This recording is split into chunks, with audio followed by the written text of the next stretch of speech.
А? Можеш сесть на место. I know, you don't have to do this.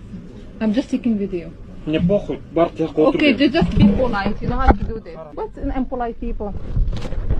Yeah, you should be polite to people. Садись. If you touch me, I'll go to police. Huh? I don't know speak English. Now you didn't. I قلة الأدب. So this is how they. كيف مسكت أهلهم التوريست قلة الأدب.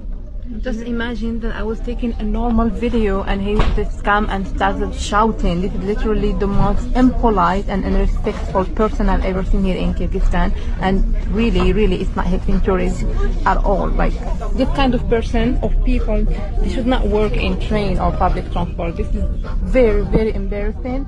And just shouting and being racist for nothing. You know, we came here actually to take video to promote tourism in Kyrgyzstan, and this is how we are treated.